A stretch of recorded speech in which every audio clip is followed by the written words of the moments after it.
자, 그 다음에 2번 사회복지 공동모금회는 사회복지법인입니다. 사회복지법인의 현관펜 밑줄 설립하고요. 지역 단위의 사회복지 사업을 관장하기 위해 지역 공동모금회를 독립법인에서 끊어주세요. 자, 중앙공동모금회의 지회로 전환했습니다. 지회 동그라미요. 자, 오른쪽에 써주세요.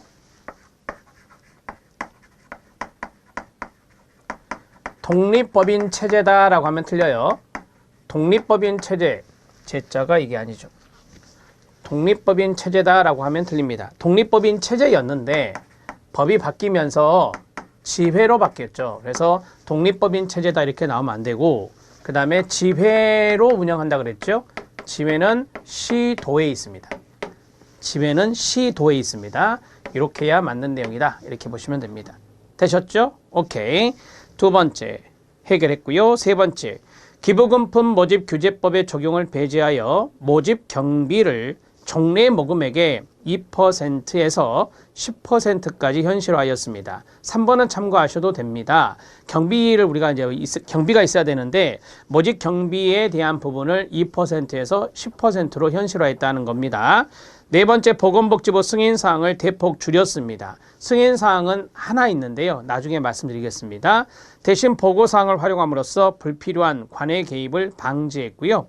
다섯 번째는 연중 동그라미, 집중 동그라미, 연중 기부금품 모집 접수 받고 있고 집중 모금도 가능합니다. 집중 모금이 12월 달에서 1월 달인지 아시죠? 그 다음에 회계연도는 1월 1일에서 12월 31일까지인데요. 정부 회계연도와 똑같습니다. 자, 거기에서 배분 공고가 있습니다. 그러니까 배분 기준 공고라 하는데 배분 기준 공고가 매년 8월 31일까지 공고가 뜨는데요.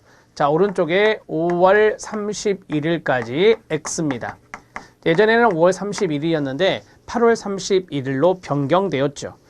자, 그 다음에 일곱 번째, 기획, 홍보, 모금, 배분 업무에 관한 사항을 심의하기 위해서 해당 분야의 전문가, 시민대표 등으로 구성된 분과실행위원회가 4가지가 있는데요. 기획 동그라미, 홍보 동그라미, 모금 동그라미, 배분 동그라미. 자, 그 밑에다가 평가 분과실행위원회, 평가 분과실행위원회 X라고 써주면 됩니다. 평가 분과실행위원회 X 이렇게 정리를 하시면 되겠습니다. 읽겠습니다. 기획분과실행위원회 동그라미 1, 홍보분과실행위원회 동그라미 2, 모금분과실행위원회 동그라미 3, 배분분과실행위원회 동그라미 4 이렇게 정리하면 됩니다. 여덟 번째, 재원입니다. 사회복지 공동모금에 의한 기부금품이 대부분을 차지하겠죠. 복권 동그라미, 복권기금법에 의하여 배분받는 복권 수익금이 있습니다. 공동모금의 복권 발행은 보건복지부 장관의 승인사항이 됩니다. 그 자리 별표. 자, 복권을 마음대로 찍어내버리면 안 돼요. 그래서 사행심을 조장하기 때문에 보건복지부 장관의 승인사항이 하나 있다 그랬잖아요. 그 승인사항이 바로 복권 발행에 대한 거다라고 생각하시면 됩니다. 기타 수익금, 법인단체가 출연하는 현금, 물품 그 밖의 재산인데요. 엔젤로또라고 하는 복권이 있는데 그 엔젤로또의 복권을 공동모금회가 발행하고 있고 그 발행할 때 보건복지부 장관의 승인을 받는 거구나 라고 생각하시면 되는 겁니다. 자, 기부금품의 지정사용입니다. 제가 모 복지관에 여기에 나 기부하고 싶습니다 하면서 공동모금회에 재원을 줄 수 있어요. 그게 바로 지정기부제입니다. 지정기부제가 있다 없다? 있다. 자, 기부금품의 기부자는 수혜지역, 수혜대상자, 사용용도를 지정할 수 있고요. 모금에는 지정이 있는 경우 그 지정 취지에 따라 기부금품을 사용해야 하는 겁니다. 자, 되셨죠? 공동모금회법의 주요 내용이 나왔는데 이 외에 좀 디테일한 것들도 법제론 문제에 출제된 바 있으니까 그 나중에 기출문제에서 확인하시면 되는 겁니다. 자, 사업이 있습니다. 이것도 사회복지 공동모금회법에 나와 있는 내용인데요. 자, 사회복지 공동모금회 사업은 그 밑에 있는 그 단어를 찾으면 돼요. 모금이라는 단어, 지회라는 단어, 기부금품회라는 단어, 이 단어를 찾아주시고 기부문화 조성이란 것은 없다. 맨 밑에 써져 있잖아요. 기부문화, 그 다음 페이지 보면 조성 X라고 돼 있잖아요. 기부문화 조성은요, 사회복지협의회, 즉 한국사회복지협의회 같은 이런 협의회 업무다라고 보시면 됩니다. 자, 써주세요. 기부문화의 조성, 기부 문화의 조성, 이것은 한국사회복지협의회 앞에서 배웠어요. 협의회의 업무다, 이렇게 정리하시면 됩니다. 기부 문화의 조성은 사회복지공동모금회의 업무가 아니고요. 여기 있는 한국사회복지협의회의 업무다, 이렇게 정리를 해 놓으세요. 자, 1번 모금 동그라미, 2번 모금 동그라미, 동그라미 돼 있네요. 죄송합니다. 그 다음에 3번도 4번도 모금의 동그라미 돼 있죠. 5번에는 모금, 그 다음에 6번에 모금, 7번에 기부금품이라는 단어가 있어요. 그래서 말씀드린 대로 모금이나 지회나 그 다음에 기부금품 이런 것들이 있다라고 한다면 우리가 이제 사회복지공동모금회의 업무에 해당되구나, 이렇게 정리하시면 돼요. 가장 간편하게 정리할 수 있습니다. 여기는 아직까지 출제되지는 않았다라고 말씀드렸고요. 공동모금회에 대한 부분에서 지금까지 한 내용에서는 우리가 공동모금회법의 내용을 중점적으로 생각을 해 주셔야 됩니다. 그래서 말씀드린 대로 독립법인 체제가 아니라는 거, 5월 31일까지 배분기준 공고되는 거 아니라는 거, 평가분과실행위원회라는 것은 없다는 거, 요 세 가지 정도 잘 기억해 놓으시면 되겠습니다. 기출문제 확인학습 보겠습니다. 사회복지 공동모금회 배분사업의 종류, 그 자리 별표 하나. 첫 번째 신청사업이 있습니다. 두 번째 기획사업이 있습니다. 세 번째 긴급지원사업이 있습니다. 네 번째 지정기탁사업이 있는데요. 여기에서 1번, 2번 별표 쳐주시면 돼요. 1번, 2번이 시험에 잘 나오더라고요. 자, 1번 신청사업이 있는데요. 여기 보면 자유주제 공모 있죠. 자유주제 공모, 그 자리 가로 묶어주시면 됩니다. 사회복지 증진을 위해서 자유주제 공모 형태로 복지사업을 신청받아 배분하는 사업입니다. 신청의 동그라미, 그래서 신청사업이라 해요. 근데 여기에 두 개가 있어요. 하나가 프로그램 사업이고요. 하나는 기능보강 사업이라고 되어 있죠. 두 번째 줄에 그 자리 형광펜 밑줄 쫙 그어주시면 됩니다. 아래 각줄을 봐주세요. 신청사업은 주로 프로그램을 지원하는 프로그램 사업과 동그라미 1, 그 다음에 주로 시설의 기능보강을 위한 기능보강을 지원하는 기능보강 사업이 있다. 기능보강 사업의 동그라미 2. 자, 두 가지 사업이 있는 것이 신청사업이다. 이렇게 아시면 돼요. 우리가 보통 프로그램 프로포즈를 하잖아요. 프로그램을 넣어서 그 프로그램이 우수 프로그램이다 그러면 지원받겠죠. 이런 것들이 이제 프로그램 사업이 되는 거고, 그 다음에 시설의 기능이 있는데 시설의 기능을 좀 보강하고 싶다라고 하면 기능보강 사업에 이제 해당되어서 자유주제 공모, 그러한 형태로 해서 이제 신청사업에 넣었을 때 프로포절이 이제 당선되면 채택이 되면 거기에서 이제 지원을 받는 거죠.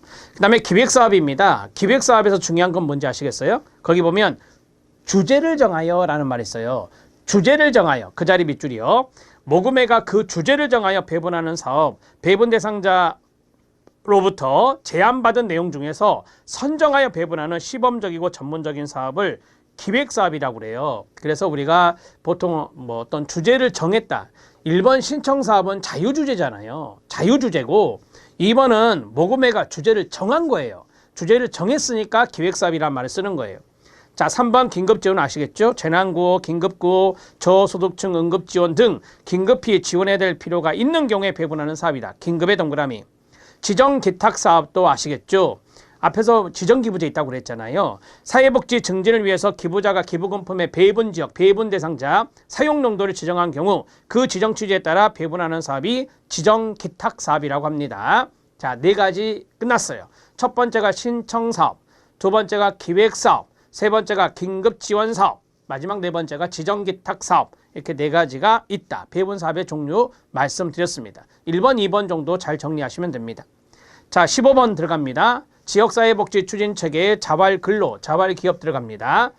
자, 이게 이제 매년 그 보건복지부에서 자활사업이라고 하는 그 PDF 파일을 공개를 하거든요. 그래서 양이 상당히 많은데 제가 매년 책을 이제 업데이트를 할 때 그 당해 연도의 자활사업을 봐요. 그래서 변경된 부분이 어떤 것이 있는지 그런 걸 유심히 보고 이제 교정 작업을 하거든요. 그래서 이 내용은 2022년 자활사업에 해당되는 부분들을 포함시켰다라고 보시면 됩니다. 자, 밑에다 써주세요. 2022년 자활사업 중. 2022년 자활사업 중에서 이렇게 정리하시면 돼요. 자, 그러면 이제 우리가 뭐 디테일하게 바뀐 것은 다 아실 필요는 없잖아요. 자활 담당 공무원도 잘 몰라요. 지침서를 찾아보고 하는 경우가 많기 때문에. 그리고 우리 시험은요, 한 문제. 25문제에서 한 문제가 출제되는데 너무 깊이 있게 하실 필요는 없어요. 그래서 제가 조심하세요. 이 부분이 이렇게 나오면 틀립니다. 그 정도만 이해하시면 됩니다. 자, 추진책에 들어갑니다. 왼쪽, 가운데, 오른쪽이 있는데요. 먼저 왼쪽과 오른쪽을 보겠습니다. 이쪽은 보건복지부고 이쪽은 고용노동부예요. 그래서 자활은 직업을 갖고 일하는 거잖아요. 그래서 그리고 저소득층이 대부분 대상자가 되는 거고, 그래서 보건복지부 주체가 하나 있고요. 그다음에 고용노동부 주체가 있어요. 되게 이제 취업 성공 패키지 많이 들어보셨죠? 그건 고용노동부가 하는 거고요. 그다음에 뭐 지역자활센터, 광역자활센터 이런 자활사업, 자활근로라든지 자활기업이라든지 이런 것들은 보건복지부가 연관성이 있어요. 자, 보건복지부는 자활정책 사업을 총괄하는 컨트롤 타워입니다. 자, 그 다음에 시도 밑으로 내려갑니다. 광역의 동그라미.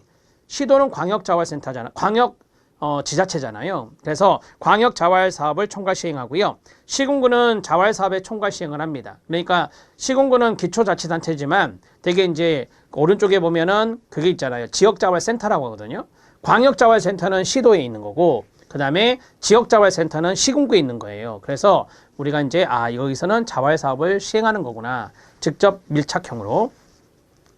읍면동이 있어요. 읍면동에 보면 조건부 수급자 확인조사인데 되게 이제 읍면동이나 시군구나 시도에서 근무하시는 분들이 사회복지 전담 공무원인데요. 사회복지 전담 공무원에 자활 담당 공무원이 있어요. 그 자활 담당 공무원이 예를 들어서 행정복지센터나 읍사무소나 면사무소에 있다. 그러면 조건부 수급자분들이 저 근로를 제대로 잘하고 있는지 확인을 해야 되는 거예요. 근로조건부 수급자가 지정돼서 급여를 주고 있는데 일을 안 해. 그러면 안 되죠. 그래서 이럴 때는 읍면동에 있는 담당 공무원이 조건부 수급자가 일을 제대로 하고 있는지 어려움은 없는지 그런 것들을 확인하고 조사해야 된다는 겁니다.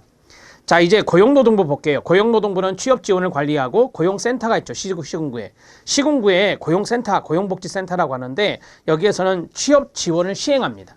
관리는 고용노동부에서 하고 시행은 고용센터에서 한다. 자, 그 다음에 가운데 봐주세요.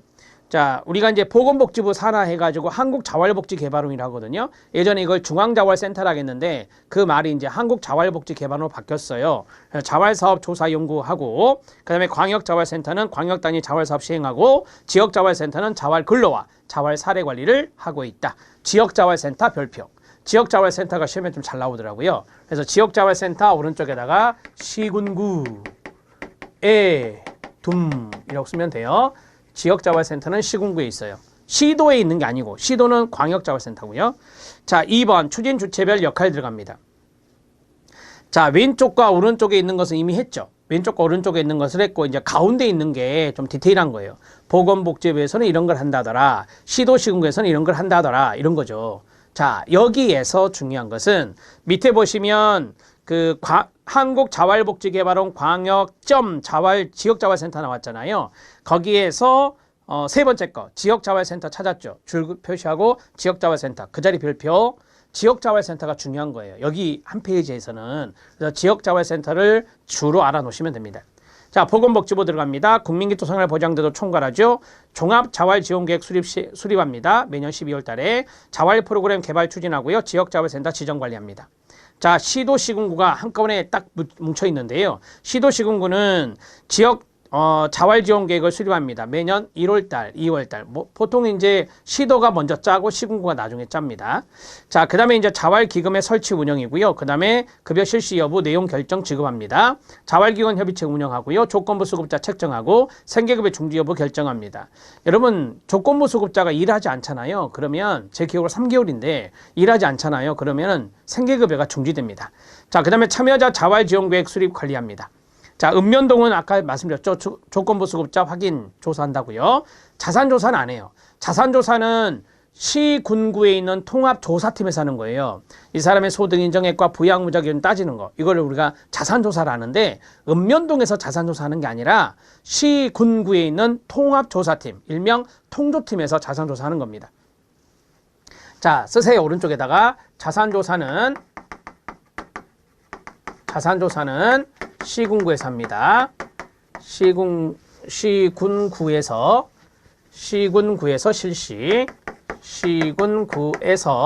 실시 이렇게 정리하시면 돼요. 그래서 읍면동은 제외라고 되어 있는 거예요. 자, 한국자활복지개발원 들어갑니다. 자활지원을 위한 조사연구 교육홍보사업, 자활지원을 위한 사업의 개발과 평가, 광역자활센터. 자, 광역 단위의 그 저소득층에 대한 취업, 창업 지원, 지역 특화형 자활 프로그램 개발 보급을 합니다. 우리가 이제 17개 시도가 있는데 14개 시도가 광역자활센터를 운영하고 있다고 합니다. 지역자활센터 그 자리 별표하셨죠. 자, 지역자활센터는 자활 의욕 고취를 위한 교육, 참여자 사례 관리하고요. 자활 위한 정보 제공, 상담, 직업교육, 취업 발전하고요. 지역자활을 위한 각종 사업을 하고 있습니다. 고용노동부는 종합 취업지원계획 수립을 매년 12월 달에 하고요. 취업지원 프로그램 개발 추진합니다. 고용센터에서는요. 개인별 취업지원계획 수립 관리하고 취업 알선 등 취업지원 프로그램을 시행합니다. 취업 대상자 조건 이행 여부 당연히 고용센터에서 확인해야 됩니다. 자, 되셨습니다. 큰 그림을 좀 그렸고 이제 3번 좀 더 디테일하게 들어가면 자활사업 대상자 선정입니다. 자활사업 대상자 선정에서 쭉 제가 정리해 놨는데 이거는 핵심 요약집이잖아요. 그래서 여러분들이 시험에 있어서 이 정도는 보셔야 되지 않을까라고 생각하는 것만 간추렸다고 보시면 됩니다. 자, 맨 뒤에 보면 도표가 나오는데 그 도표가 핵심 중에 핵심이 될 겁니다. 그래서 다음 페이지에 보면 정리해서 자활근로와 자활기업에서 정리해 놓은 게 있어요. 자, 그것만 보셔도 될 것 같은데 앞에서부터 보겠습니다. 자활사업 대상자 선정은 개요, 국민기초생활보장법에 따라 수급권자를 자활사업에 참여하기 위한 사전 조치로서 근로능력의 유무를 판정합니다. 자, 거기에 보면 근로능력 평가라는 단어가 나와요. 자, 거기 위에다 써주세요. 근로능력 평가 실시, 근로능력 평가 실시 어디에서 하느냐? 국민연금공단에서 합니다. 국민연금공단에서 근로능력평가를 실시한다고 하면 맞고요. 자, 근로복지공단이라 하면 안 됩니다. 근로복지공단에서는 근로능력평가를 하지 않습니다. 이렇게 정리해 놓고 들어갑니다. 근로능력평가 대상자는요. 생계, 의료급여 수급권자에 한정합니다. 끊어주세요. 주거급여나 교육급여라는 것도 있잖아요. 주거급여나 교육급여 수급권자는 근로능력평가 대상이 아닙니다. 그래서 근로능력평가는 생계급여 수급자나 의료급여 수급권자에 해당되구나 이렇게 생각하시면 되겠습니다. 그 당구장 표시 별표. 틀리게 만들어 봐요. 자, 근로능력평가는 생계, 의료, 주거, 교육급여 수급자에게 실시. 이렇게 나오면 틀려요. 이렇게 나오면 틀려요. 왜 틀리죠? 주거교육급여는 안 한다 그러니까요. 주거급여, 교육급여 수급자는 안 하고 생계의료급여 수급자에 한정해서 한다고요. 그래서 이렇게 나오면 안 돼요. 이렇게 나오면 안 된다. 이런 걸 써놓으셔야 된다고요. 자활사업 참여 자격이 있습니다. 조건부 수급자의 동그라미 2라고 되어 있죠. 이분은 근로조건부니까 당연히 의무적으로 참여해야 돼요. 그렇지 않으면 급여가 중지됩니다. 2번 자활급여 특례자가 있고요. 3번 일반 수급자, 4번 급여 특례가구원, 5번 별표. 차상이자. 차상이자는 자활사업 참여 대상이 됩니다. 차상이자 놓치지 말고요. 시설수급자도 가능합니다.